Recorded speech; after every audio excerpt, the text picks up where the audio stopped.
I want to propose something to you all today. I want to propose that you resolve something very powerful, to love who you are right now. And of course, I think that wanting to be your best self and setting goals and intentions is really major. Take a moment to look at what is really running through your mind about yourself that may be holding you back. The energy of the universe responds to positivity. And so if you're telling yourself you're not slim enough, you're not good enough, when that negative chatter starts in your head, stops, lean away from it. When you let those thoughts of not being enough seep in, you can't really act out the best of yourself. So your actions must be in alignment with all the goodness and strengths that you know to be true about yourself. Life is like a wave, and you ride it through the ups and downs, the steady times, and then you anchor yourself in the storms. A mistake is a life experience designed to move you in a different direction. And a mistake might be more important to your supreme destiny than even a triumph. Know that your life is way bigger than any one experience. So when those mistakes happen, you use them to guide you to the next right move. What mistake or mistakes have you made in your life that you need to, number one, forgive yourself for? And what mistakes turned out to be blessings in disguise? It's all about progress, not about perfection, because nobody's perfect. It's about progress. I believe that when you're fully present, that's when you're actually fully alive. You're clearer, you're more calm, you're not distracted and able to experience all the nuance and wonder of a life more awakened. So when we can just tune into what's just in front of us, life becomes simpler and less crowded with the to-dos, the what-ifs and the why-nots. And when you need to focus on what to do or what to do next, the focus is just that. So deeper human connection comes from that way of operating in the world. And the now becomes your everything. Now, this is what I know, that it's one of the most impactful spiritual practices, knowing the power of now. Because the only moment we all have, you have, I have, is now. Past, already gone. The future, not even your next breath, guaranteed. Letting go of energy that's clouding your vision and holding you back. It's a life practice that I learned long ago that has freed me, so many ways. It's a fact that holding grudges against somebody who's done you wrong, or revisiting hurtful situations in your head over and over, only weighs you down and prevents you from being who you're meant to be right now, because you're still energetically holding on to the past. The energy that you put into constantly rewinding to the resentment. Why did they do that? Why did they say that to me? I didn't deserve to be treated that way. All of that only keeps you stuck. It will never change what happened. You gotta press stop and reject the urge to keep replaying so that you can then fast forward into the now for yourself. You know, a lot of people think that holding on to things that disempowered them is going to somehow magically turn it around. You have to release the notion, give up the hope that the past could have been any different. And you also must release the idea that people would do what you might do in any given instance. This is a big one. I had to learn and relearn before I actually got it. Expecting people to do what you would do in a situation only leads to your disappointment, not theirs. They're going on with their life. So let people be who they are, and either you accept it or you don't. Not doing that keeps you stuck in a circumstance that actually costs you time, costs you energy. And I can guarantee that oftentimes the person on the other side of the bitterness you're holding on to, they're not even thinking about you. In fact, they probably have just moved on. They certainly aren't obsessing the way you are. Think of it like letting go of any bad habit that just doesn't serve your well-being. Not an easy task. Taking the road to a more enlightened, healthy existence never is. So this is what I want to ask you to ask yourself. Why am I holding on to this? How is this serving me? And really think about the answer. Maybe it makes you feel validated. Maybe it makes you feel righteous. Or maybe taking on the pain is your way of recognizing the injustice so that even though it won't be made right, it can at least not be forgotten. It's very difficult for me to even see myself as successful because I still see myself as in the process of becoming successful. To me, successful is getting to the point where you are absolutely comfortable with yourself. And it does not matter how many things you have acquired. The ability to learn to say no and not to feel guilty about it, to me, is about the greatest success I have achieved. It's the same thing that prevents you from being abused as a child, that prevents you from being abused as an adult, that allows you to build success for yourself. I will not be treated this way. I demand only the best for myself. You are worthy to say no. That it's okay if you say no. It's okay if you say no and then people don't like you. That's really okay. The important thing is how you feel about what you're doing, how you feel about yourself. It's a long struggle, though. It's a long struggle. And I'm just hoping that, in the work that I do on the show and the speaking that I do around the country, and that young people who are watching this can get the lesson sooner than I did. Because it's painful, because you keep repeating it over and over and over until you get it right. And what I found is that every time you have to repeat the lesson, it gets worse. Because I call it God trying to get your attention, the universe trying to get your attention. So we didn't get your attention the first time, so we're going to have to hit you a little harder this time. So I'm still doing it. I'm still learning. Turn your wounds into wisdom. You will be wounded many times in your life. You'll make mistakes. Some people will call them failures. But I have learned that failure is really God's way of saying, excuse me, you're moving in the wrong direction.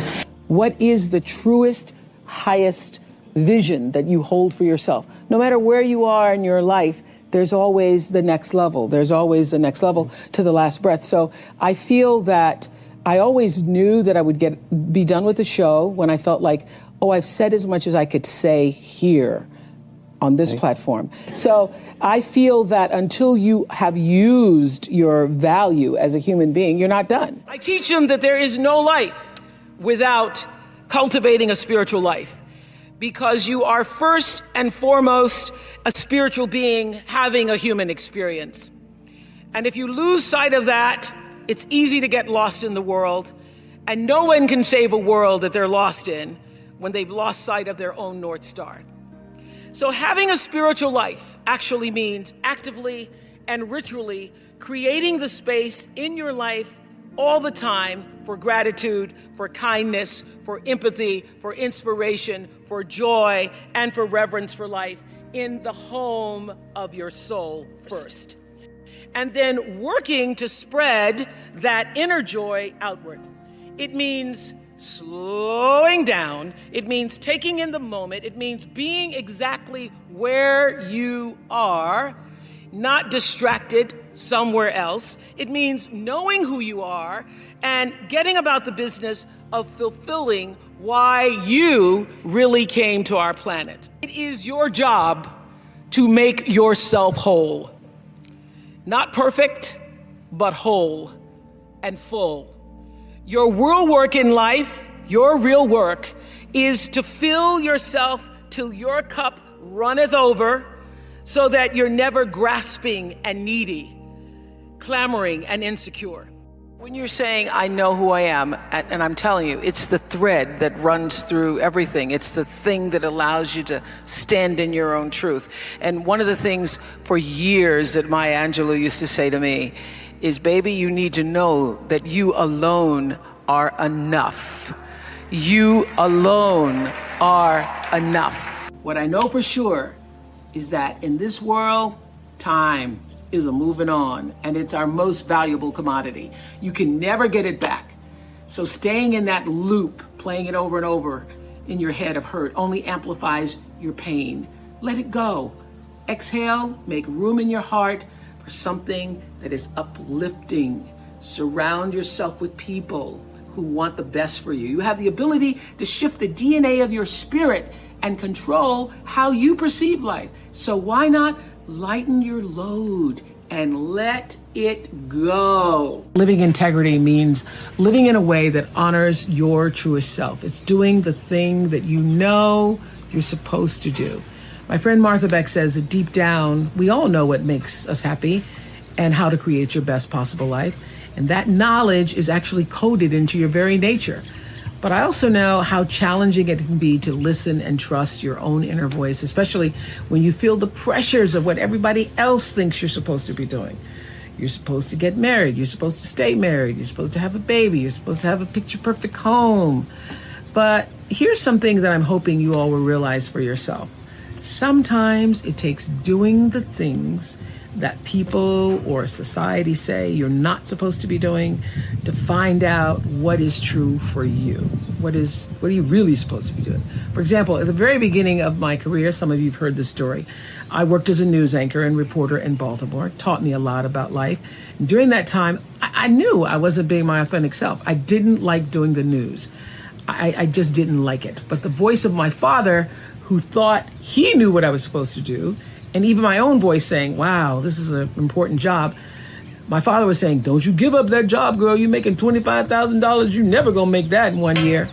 So eventually, my bosses let their feelings be known. They took me off the news and put me on this local talk show called People Are Talking.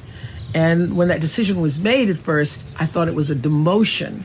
But after one day on that talk show, I felt so energized and so fueled.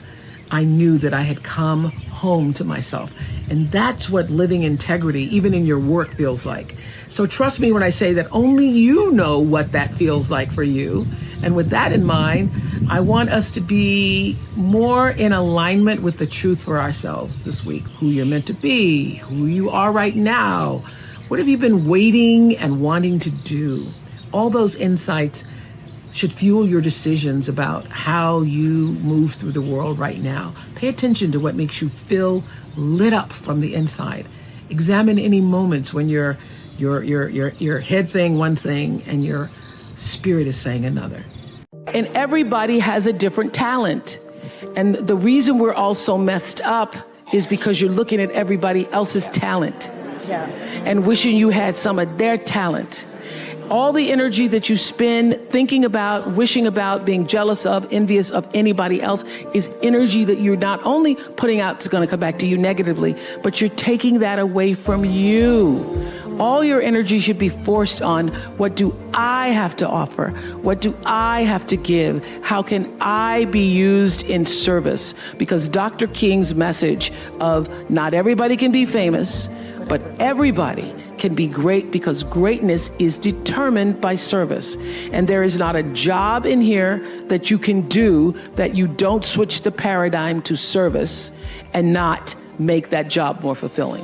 I don't care what the job is. If you say, if I look at this from how do I use this in service to something bigger than myself, it no longer becomes a job. It becomes an offering to the world. There is not one thing that has ever happened to you. Not one experience, not one encounter, not one crisis, not one joyful thing that hasn't happened just to make you better and help you rise. Every single thing you're calling in, whether you know it or not, when you figure out that you are calling it in, when you actually start meditating or praying or doing or having a spiritual practice, which is the number one thing you need if you want to be successful in the world. You need something that gives back and nourishes you, regardless of what you call that. You need to fill your cup so that you can be so full your cup runneth over and you have enough to give to other people. If you don't fill your cup, you end up dried up. You end up tired, exhausted, and don't have enough to give to other people. You end up resentful every time somebody asks you because your cup is empty and now they want some of yours. So your number one job is to fill your cup and make yourself whole. That's your job. And I am now at this stage of my career thinking about how to do that more poignantly and fruitfully. I'm now looking for ways that I can do that to create a level of sustainability within our communities that will go long beyond my lifetime. everything you even try to do to me is already done to you. That is not just a rhetorical saying, that is law. That is Newton's third law of motion in physics, which says everything that goes out is coming back. It's just like everything that goes up is coming down. May take it a long time to come down, is coming down. Everything that goes out is coming back, it's coming back. So, to answer the power of manifestation and meditation, what meditation does is sync you up with the source. What meditation does is allows you to literally tap into the power that created you, so that you are in alignment with that. And so when you carry that out into the world, everything that you do comes from the center of that alignment that's coming from the source that we call God, we call divine energy, divine intelligence, whatever name you want to give it to, we call life. When you are synced up with life, life just gives to you. Wherever you are in your life, in your relationships, every person that you encounter, every experience, the person wants to know, was that okay? Was that okay? And what I started to hear was that what people are really saying is, did you hear me? Did you hear me? And did what I say mean anything to you? And so I started to listen with that in mind, with that intention of validating that your being here, you're speaking to me, you're taking the time to do this with me is important because you matter. And that's true for everybody who's watching or listening, that every argument that you ever have, every encounter, the person just wants to know, did you hear me? Did you see me? And did I say anything that mattered? You will find true success and happiness if you have only one goal. There really is only one, and that is this: to fulfill the highest, most truthful expression of yourself as a human being. You want to max out your humanity by using your energy to lift yourself up, your family, and the people around you.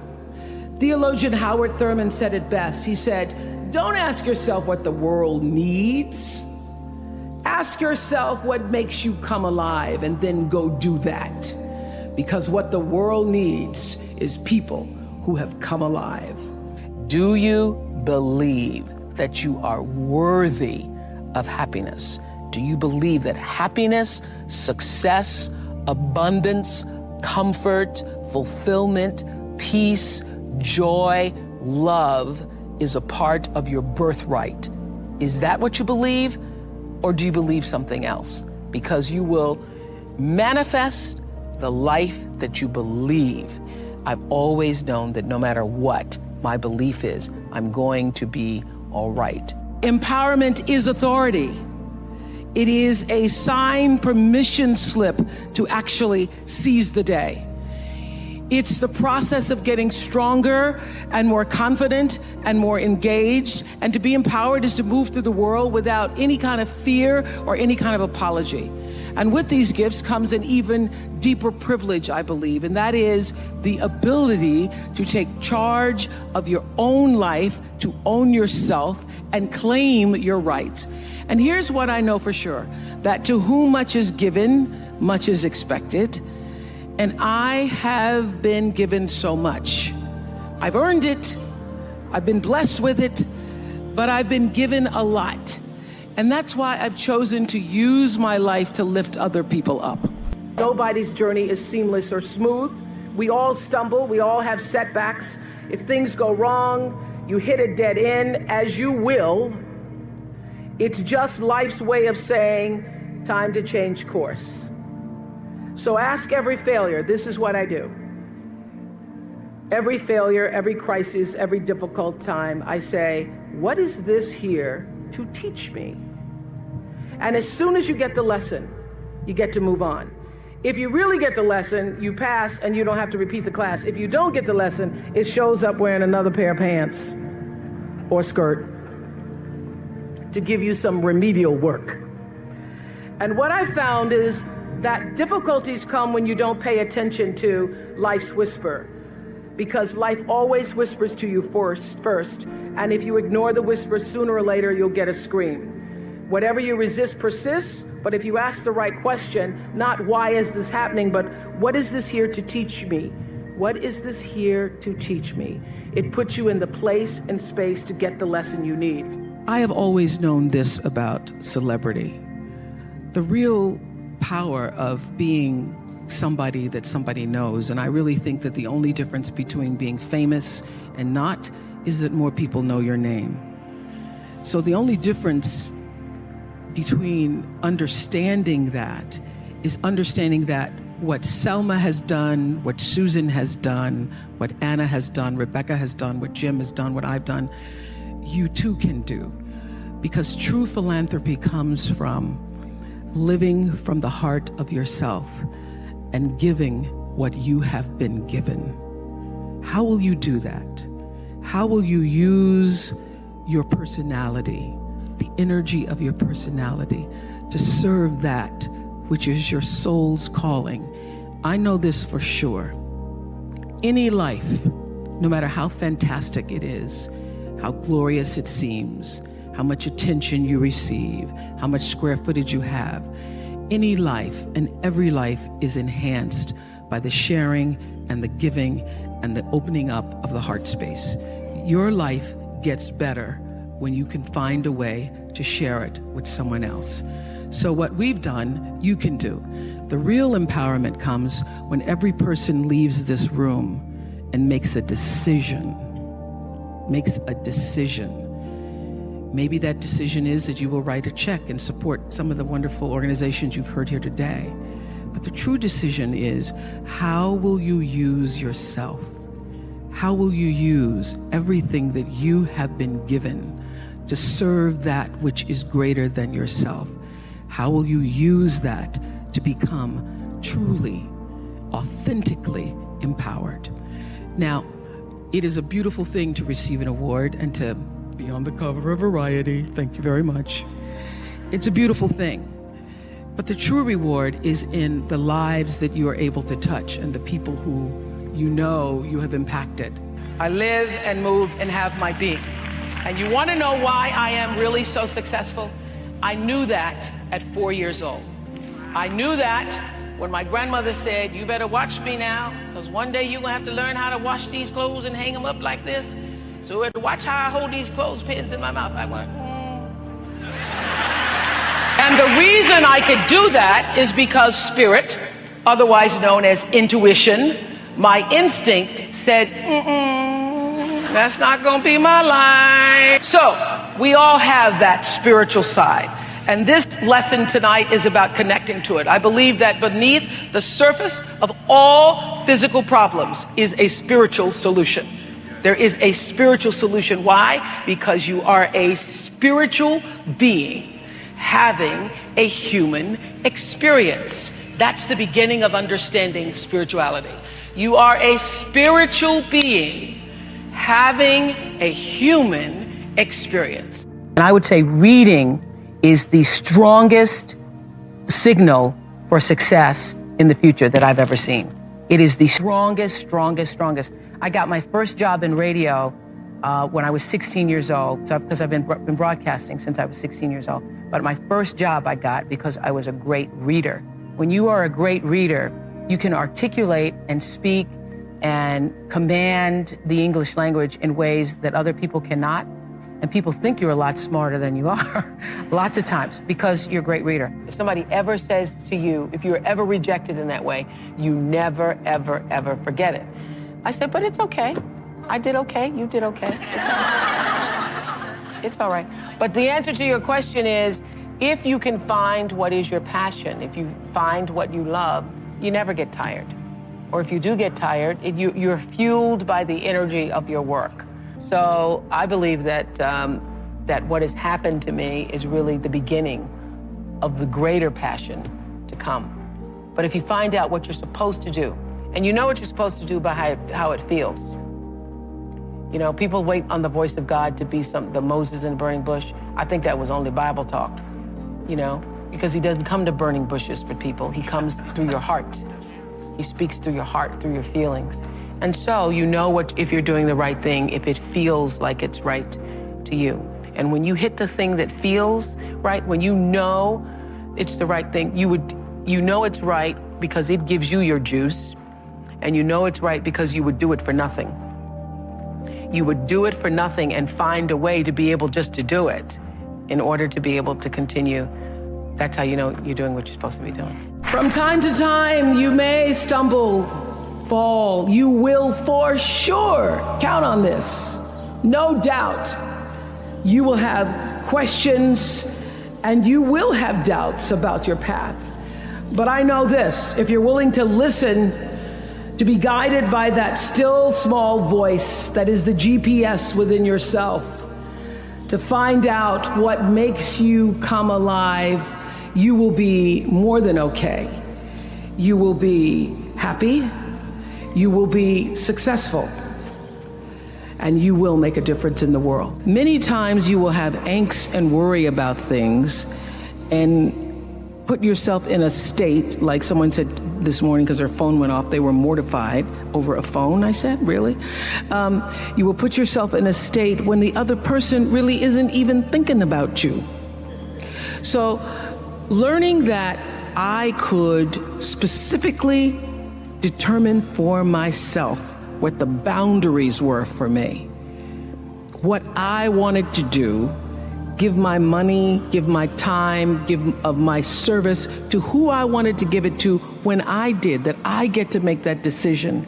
And just because you get 100 requests a week doesn't mean you have to try to fulfill all of that. Just because you have all of these demands on your time and on you doesn't mean that you have to say yes. You get to decide because you're the master of your fate. The captain of your soul, as William Ernest Henley said in Invictus.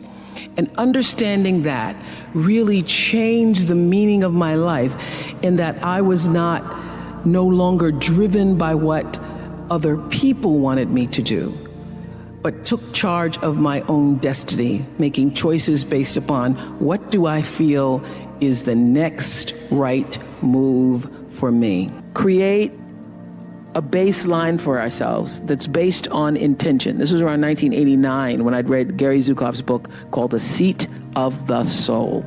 And that book was life-changing for me because in it he talked about the power of intention, and that cause and effect, what goes out comes back, is determined by your intention. The energy of your intention is what determines your life. Most people don't think about their intention. They just think about what they want to do. Most people don't think about why they want to do it. But what's going to come back to you, the energy that's going to come back to you, is the real why of why you did it. I was hired in television, not knowing anything about it, having in mind Barbara Walters, but thinking, oh, okay, I can do that. Not knowing how to write or film or anything. And I think it was because it was the times, and I literally had somebody who was willing to work with me that I managed to find my way. But I had to find my way because the reporting never really fit me. And what did work for me, I'm this old. I'm so old that when I started that, it was a year of live action cam. And so it was like video cameras live. And so the news stations would do a live shot. They would throw to somebody live, even if nothing was going on. And what I found is I wasn't so good at the writing part, but if I was just standing up and talking about what had just happened, it was really good. And then I started to feel, so I started in 19, working in television, became an anchor immediately afterwards. I could feel inside myself that reporting was not the right thing for me, even though I was happy to have the job. I got an offer to go to Atlanta. I was making $10,000 a year in 1971, but still in college, so I was thinking I was doing pretty good. I got an offer to go to Atlanta for $40,000, which I thought, it's over. I'm gonna make $40,000.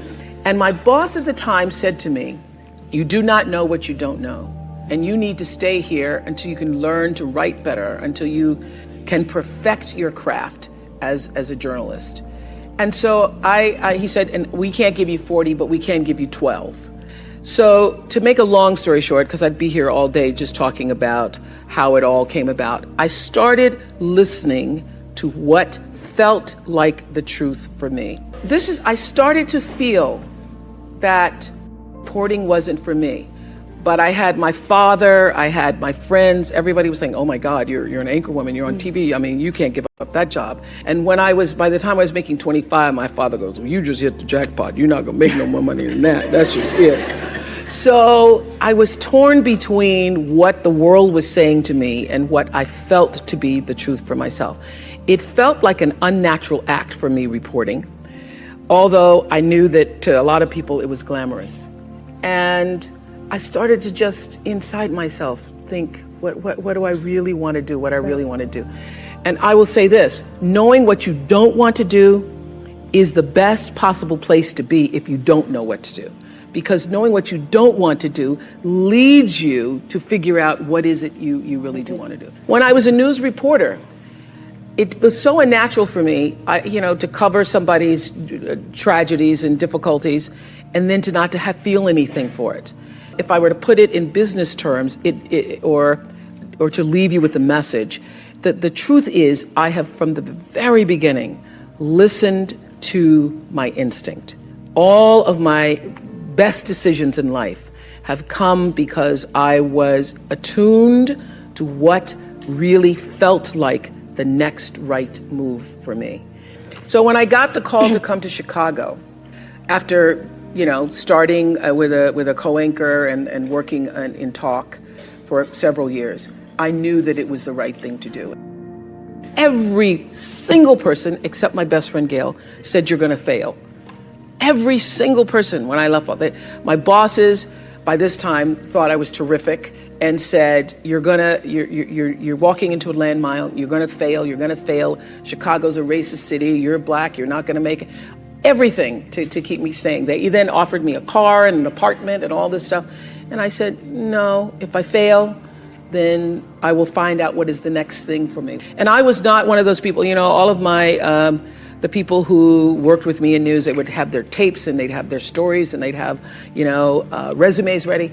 I didn't have any of that because I knew that the time would come where what I needed would show up for me. And when that showed up, I was ready. Because my definition of luck is preparation meeting the moment of opportunity. And I was prepared to be able to step into that world of talk in a way that I knew I could do it.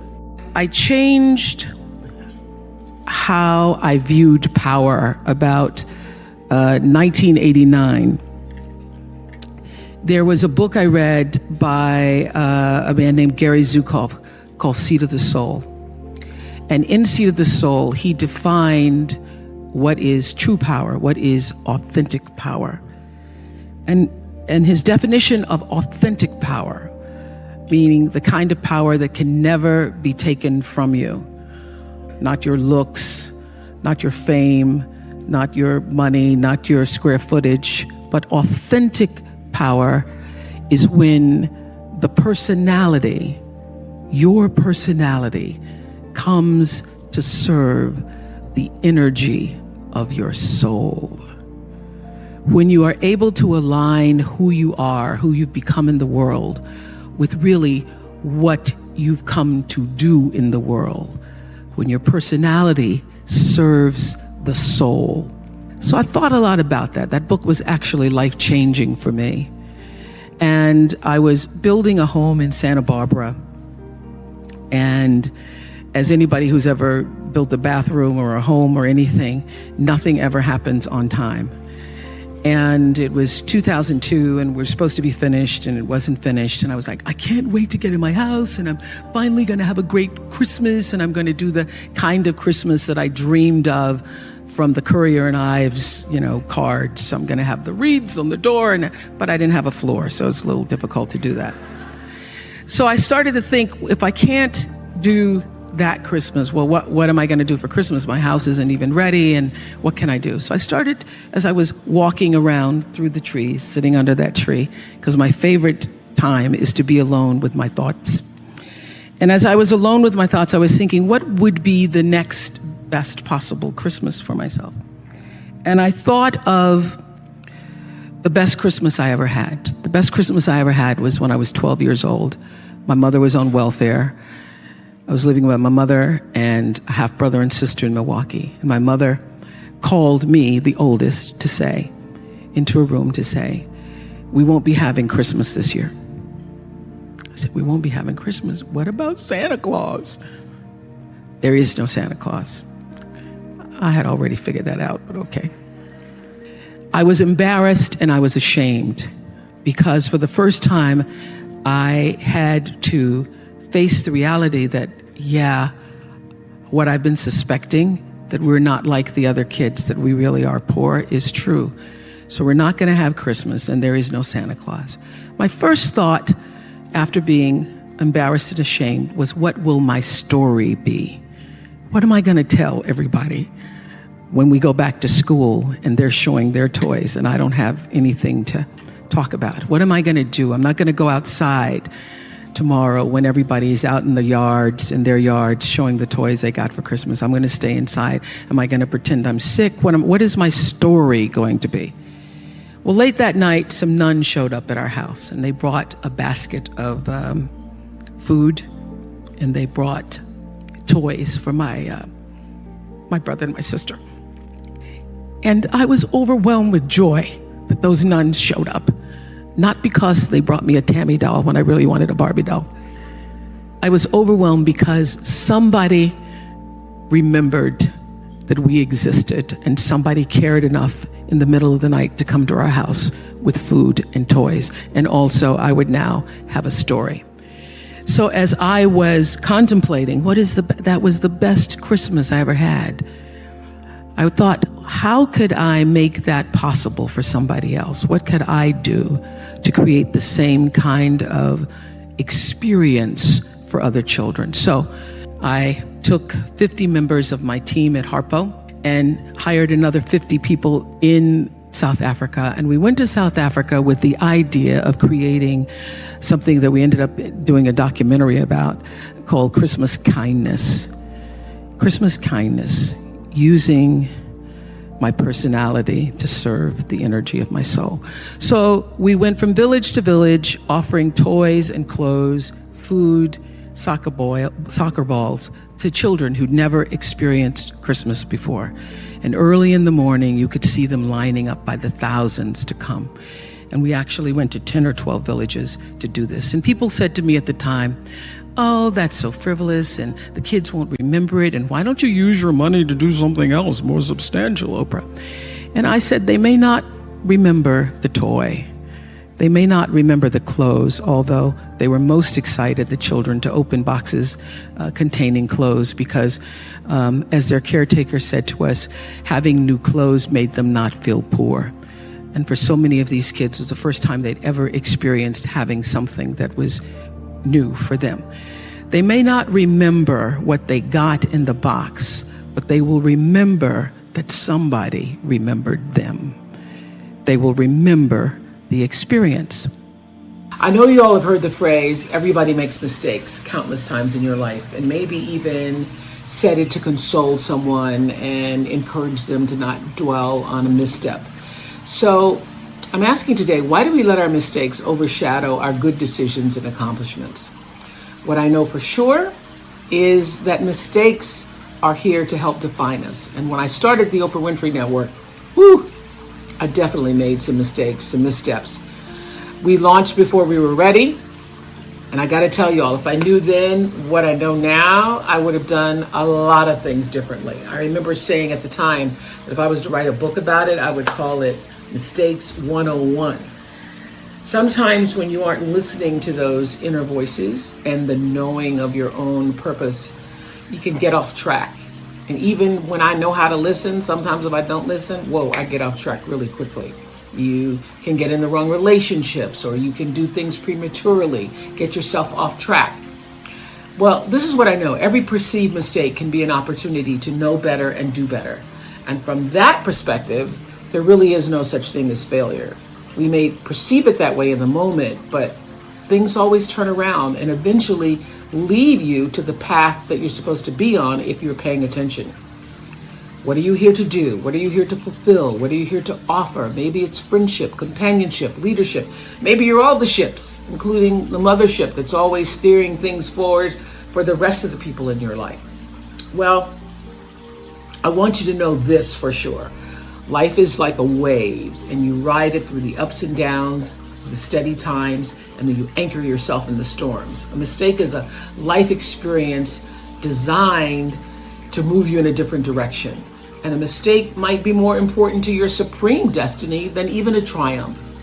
Know that your life is way bigger than any one experience. So when those mistakes happen, you use them to guide you to the next right move. Learn from it. Ask, what is this here to teach me? And then let it go, because you're always where you need to be. My favorite quote from Eckhart Tolle's A New Earth has gotten me through many a mistake and many a storm. It says, life will give you whatever experience is most helpful for the evolution of your consciousness. And how do you know this is the experience you need? Because this is the experience you are having at this moment. That knowing has helped me through many a moment. I never knew what a brand was when I first started out. I didn't even know what that was. I became a brand by making every decision flow from the truth of myself. Every choice I made for every show that was going to be on the air, I made based upon, does this feel right? Does this feel right? Does this feel right?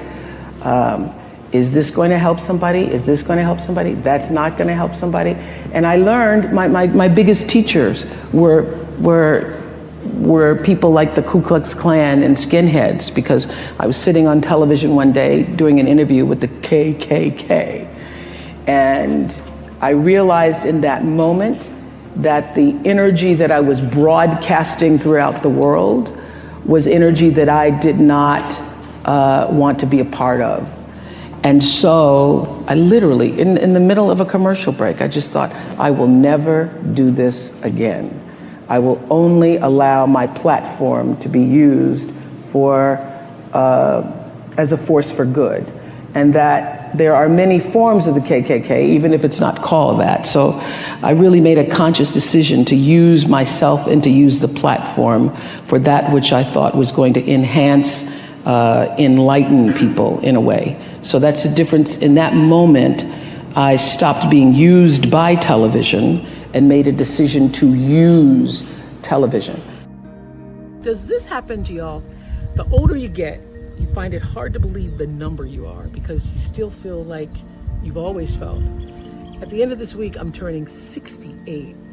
I can't even fathom that number, because when I was much younger, 68 felt not just old, it felt ancient. And now, this is what I know, it's just a marker, how many trips you've been around the sun, because we get to determine what that number means for each of us. A good friend asked me recently, did I consider myself retired? And I say, no, I don't. Not a word in my vocabulary. Although I no longer do the show that was a mainstay of my career, I refocus my energy elsewhere, and I'm always staying open to new possibilities and opportunities. So I'm never close to new ideas, producing new television dramas for OWN, traveling. So for me, as I approach yet another turn around the sun, I truly believe that many more delights are ahead, and I hope that you all feel the same. Barring major health setbacks, age is whatever number you choose to feel.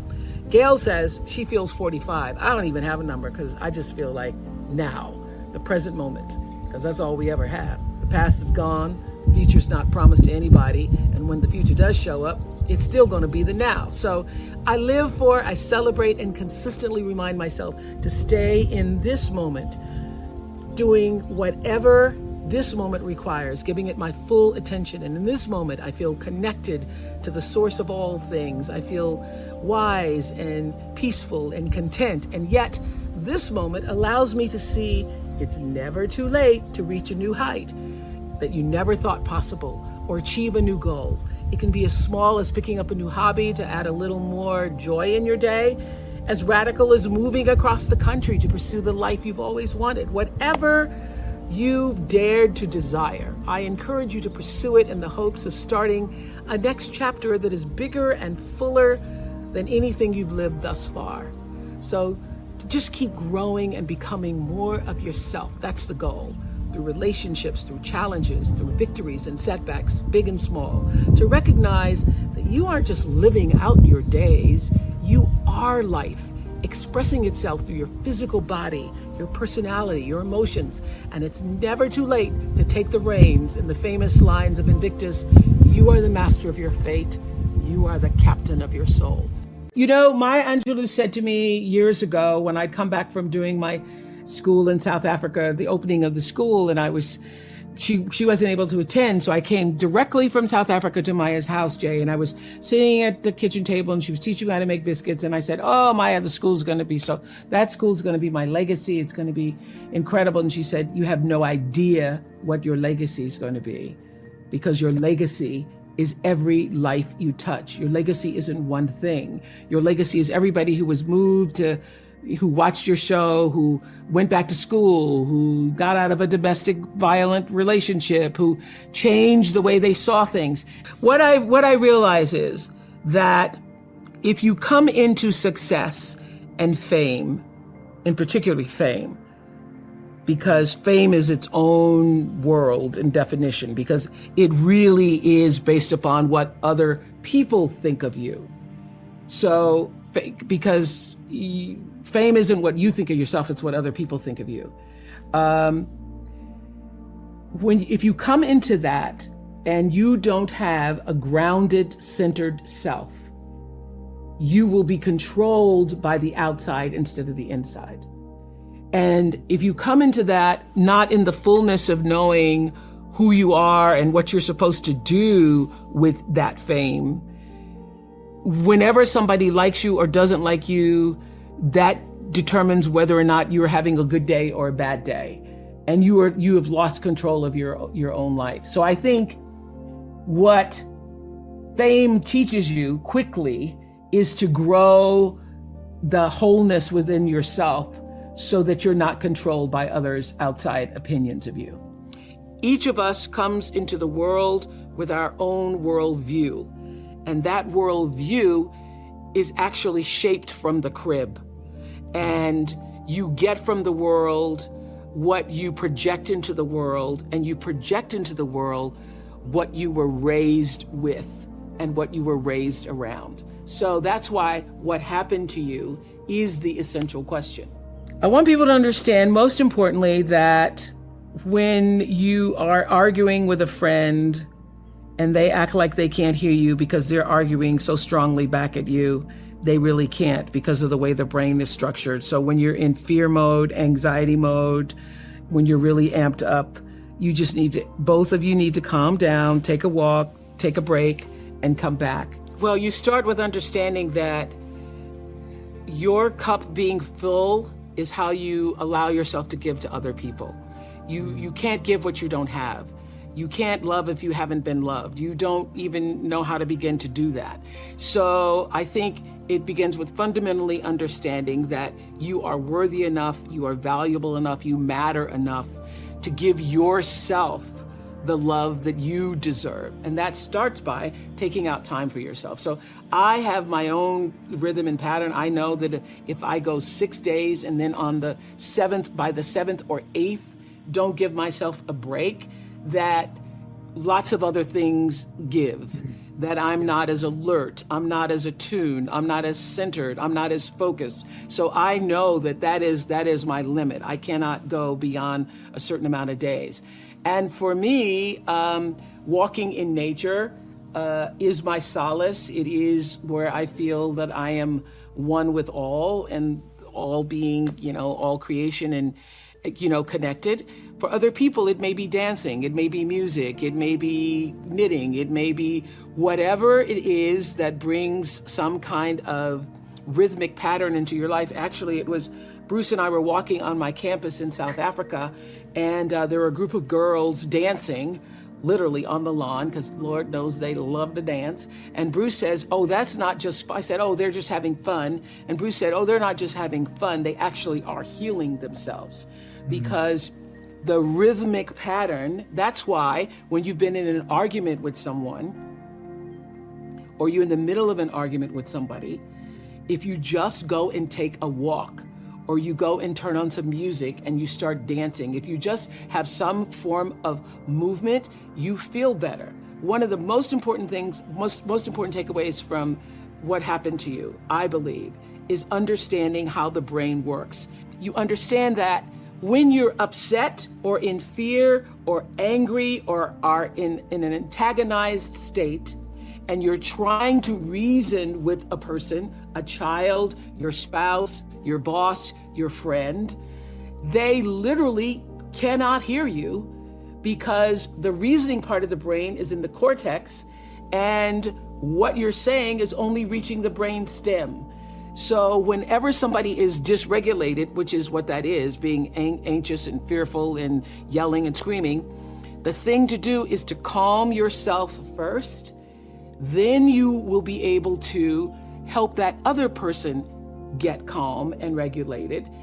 That's how you get to reason. But if you both are just yelling at each other, literally, and you're going, you don't hear me, and you don't hear me either, and you don't, they actually cannot hear you. That's what I thought was so fascinating.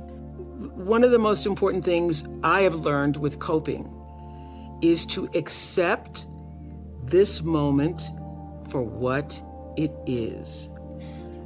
Do not spend your energy pushing, and that's whether you are late in traffic or whether you are late on your bills and you don't know where the next paycheck is coming from to do it. Don't spend your energy resisting what is. You know, the 5 stages of grief begin with shock and denial and end with acceptance. I have found that to be a great formula for operating in any crisis or challenging circumstance. Get to acceptance as quickly as you can, and that will allow you to cope better with this present moment. Because when you are pushing against, I wish it wasn't this way. I mean, I've seen so many people during this pandemic. Last March, I can't wait until this is over. That was last March. Now we're a year later, and they've spent the year in resistance instead of, this is where we are. Not so sure when we're going to get to shore. I just better learn how to tread stronger. Oh, my legs are getting stronger in the tread. So being able to accept the treading moment for what it is, and having the wisdom, the faith, the understanding, the knowing that you're not going to be in this moment forever. Because if life does anything, it consistently changes. So for however long we're in this pandemic moment, it is not going to be forever. But how do I make the adjustment to accept the moment for what it is and stop pushing against it, using all of my energy, wanting it to be something that it's not? It's that whole adage of accepting the things you can change and being willing to live with the things you cannot. So that has been the most helpful for me. I don't have a problem coping because I immediately go to, this is what it is. Now what must I do to be fully present in this moment, not resisting and pushing against it? I thought trauma had to be a big, gigantic experience. You had to go through a tsunami, literally, if not literally a tsunami-like crisis in your life. A fire, a hurricane, a tragedy, a car accident, a stabbing, somebody died. And it was through co-authoring this book with him that I understood that it was the consistent little things. It was the aggressions and microaggressions in a person's life that causes them to have their own worldview. Whatever that worldview is for you is different from me. So the biggest learning for me is that trauma doesn't have to have a great big old capital T on it. It's really how you were loved, and that neglect and trauma are hand in hand because both are equally as toxic. Over the years of interviewing people, it was my greatest classroom. I was always paying attention to what people were saying and paying attention to their lives. And what I understood and could articulate, not through science, but just through my own observation, is that, people are as dysfunctional, as unhappy, as disoriented in their lives based on how far they are from the center of themselves. And the center is where wholeness lies, as you know. And so where there is no center and there is no sense of wholeness and love for yourself, there's going to be disarray, chaos, confusion, and, dysfunction in your life. And I saw that over and over and over again, that people behave based on how they were loved and then how they were able to process that in a way to love other people. One of the most important points I think Dr. Perry makes in What Happened to You is that neglect is as toxic as trauma. And so even though you might not have had a trauma with a big T, it boils down to, did you get what you needed? And I have done so many interviews, as I know you have too, Jay, with people who are raised in the same family, and everybody in that family has a different experience. And sometimes siblings are arguing about a thing that happened because from their point of view, it felt like one thing, and from the other person's point of view, it felt like another thing. Well, that is the reality of life, that you can have 2 children, 4 children, 6 children raised in the same household, and they experience the love of their parents differently. And not all the kids could have gotten what they needed, and some of the kids got what they needed. So neglect is you not getting what you needed for your worldview, for your personal approach to life, your sense of self-values, your sense of self-esteem. And so I have seen in the thousands of interviews that I've done over the years that the level of dysfunction in a person's life is almost directly proportional to how they were loved, what happened to them, and how they were able to receive or not receive that love. So the what happened to you isn't, just for people who had the big T traumas, but it literally is what happened to you. Were you loved? Were you not? How were you loved? How was that love applied in your life? And were you able then to apply it in the rest of the world? One of my relatives say, I'm whipping you because I love you. Well, it certainly didn't feel like love. But I know that for that generation, the idea of I'm going to keep you in line and I'm going to make sure you're disciplined and that you're going to obey and do the right thing, in their minds might have felt like love, but certainly did not feel like or was interpreted by me to mean love. I mean, I think now, and I know if you are culturally raised the way I was, you have a lot of pain behind those whippings. And I remember doing a show on the Oprah show years later talking about should children be spanked, and a black woman stood up and said, well, I got beat every day, and I was in the choir and my father beat me in front of the whole congregation in church, and I turned out okay. And I'm like, did you really? Because anybody who's ever been hit realizes the humiliation of that. What you feel more than anything, even as a little kid, is the humiliation of it. And what you are being told in that moment is that you have no value, that you are worth nothing, that you are so worthless that I get now to lay my hands on you and physically beat you. So it takes a lot. And I would have to say that it was a lot for me to overcome, to begin to understand that my life was of value. And as I say in What Happened to You, what did that for me were relationships with my teachers.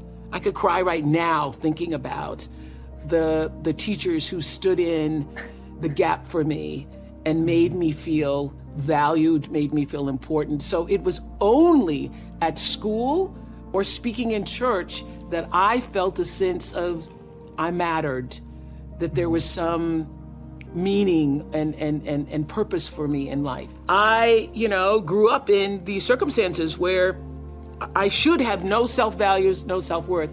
But Bruce, as he explains in What Happened to You, you don't have to have it come from your family. Other relationships with people who are nurturing, supporting, caring, and actually just see you. So the reason why I loved school so much is because that's the place that I felt seen.